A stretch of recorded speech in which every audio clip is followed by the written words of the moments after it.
چلیں بلا تاخیر اس موضوع کی گہرائی میں اترتے ہیں۔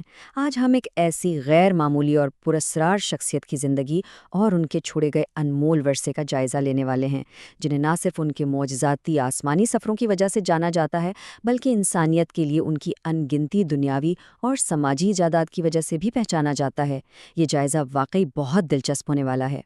اس معلوماتی نشست میں ہم جن اہم نکات پر بات کریں گے ان میں انسانی تاریخ کا پہلا تنازع، حضرت ادریس کا عروج اور ان کی دنیاوی ایجادات شامل ہیں۔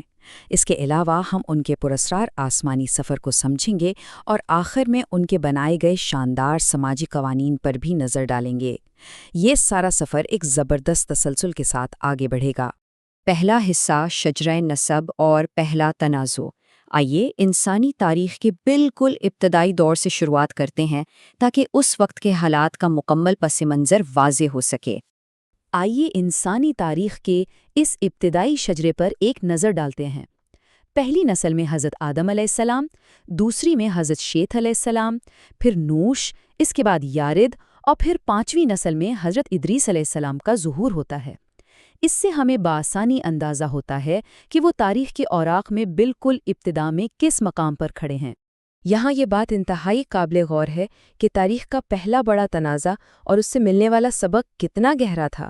جب قابیل نے اپنے بھائی حابیل کو قتل کیا تو اس سے بالکل سمجھ نہیں آ رہا تھا کہ اس لاش کا کیا کرے۔ پھر اللہ کی طرف سے ایک نشانی آئی، ایک کوے نے دوسرے کوے کو مارا، زمین کھودی اور اسے دفن کر کے انسانوں کو تدفین کا طریقہ سکھا دیا۔ یہ واقعہ ہمیں بتاتا ہے کہ اس وقت انسانیت سیکھنے کے بالکل کچے اور ابتدائی مراحل میں تھی۔ دوسرا حصہ حضرت ادریس علیہ السلام کا عروج۔ یہ وہ دور تھا جب دنیا کو ایک نئے اور مضبوط رہنما کی اشد ضرورت تھی، اور یہ منظر بڑی شاندار طریقے سے واضح کرتا ہے کہ اس وقت دنیا اخلاقی طور پر کس قدر دو حصوں میں بٹ چکی تھی۔ ایک طرف حضرت شیس علیہ السلام کے پیروکار تھے جو نیک اور فرمانبردار تو تھے، لیکن ان کی تعداد مسلسل سکڑتی جا رہی تھی، اور دوسری طرف قابیل کی نسل تھی جو بت پرستی، بدعنوانی اور تشدد میں پوری طرح ڈوب چکی تھی۔ بالکل اسی سنگین اور تاریک دور میں حضرت ادریس علیہ السلام کو نبوت عطا کی گئی۔ یہاں ایک بہت ہی دلچسپ بات یہ ہے کہ ان کا نام خود ان کی شخصیت کا بہت بڑا تعارف ہے۔ ویسے تو ان کا اصل نام آخنوخ تھا، لیکن لفظ ادریس دراصل عربی لفظ درس سے نکلا ہے، جس کا مطلب ہے تعلیم دینا یا سبق دینا۔ چونکہ انہوں نے سب سے پہلے لوگوں کو پڑھنے لکھنے کا درس دیا، اس لیے تاریخ میں انہیں ادریس کے عظیم لقب سے ہی پہچانا جانے لگا۔ سورہ مریم کی یہ آیت ان کی سچائی اور الوہی مقام کی سب سے بڑی گواہی پیش کرتی ہے۔ اور کتاب میں ادریس کا ذکر کیجیے، بے شک وہ بہت سچا نبی تھا۔ یہ الفاظ ان کی شخصیت کے مستند اور بے داغ ہونے پر مہر تصدیق ثبت کر دیتے ہیں۔ تیسرا حصہ ہجرتیں اور دنیاوی ایجادات۔ اب ہم ان کی عملی زندگی اور ان کے بے مثال سماجی کارناموں کی طرف بڑھتے ہیں۔ روایات میں ان کی ظاہری شخصیت کا خاکہ بہت ہی پروقار ملتا ہے۔ چوڑے کندھے، گھنی داڑھی اور انتہائی چمکدار اور پرکشش آنکھیں۔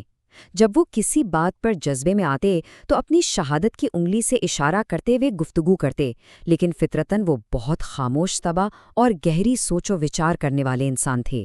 جب انہوں نے تبلیغ کا باقاعدہ آغاز کیا تو بابل کے علاقے میں انہیں شدید مخالفت کا سامنا کرنا پڑا۔ ظلم اور زیادتیاں جب حد سے بڑھ گئیں تو انہوں نے ایک انتہائی اہم اور جرأت مندانہ قدم اٹھایا۔ انہوں نے اپنے وفادار ساتھیوں کے ہمراہ بابل سے ہجرت کی اور مصر میں دریائے نیل کے زرخیز کناروں پر جا کر آباد ہو گئے تاکہ اپنی تعلیمات کا سلسلہ محفوظ طریقے سے جاری رکھ سکے۔ اب آئیے ذرا اس عدد پر غور کرتے ہیں۔ 1000 سال۔ حضرت ادریس اور حضرت نوح کے ادوار کے درمیان پورے 1000 سال کا فاصلہ ہے۔ اس بڑے پیمانے کو ذہن میں رکھنا ضروری ہے، کیونکہ اس سے یہ بات اور بھی حیران کن ہو جاتی ہے کہ انسانی تاریخ کے اتنے قدیم دور میں ان کی متعارف کروائی گئی ایجادات کس قدر جدید اور غیر معمولی تھیں۔ تاریخ میں ان کی دنیاوی اولین ایجادات کی فہرست واقعی دنگ کر دینے والی ہے۔ یہ سوچنے کی بات ہے کہ انہوں نے سب سے پہلے قلم سے لکھنا شروع کیا، جانوروں کی کھالوں کی جگہ کپڑے سینے کا طریقہ ایجاد کیا، معیشت کے لیے ناپ تول کے معیارات قائم کیے، ظلم کے خلاف دفاعی جنگ اور اسلحہ متعارف کروایا، اور یہاں تک کہ علم نجوم اور حساب جیسے مشکل علوم میں بھی مہارت حاصل کی۔ ان ایجادات نے تو گویا ابتدائی انسانی تہذیب کی بنیادیں ہی بدل کر رکھ دیں۔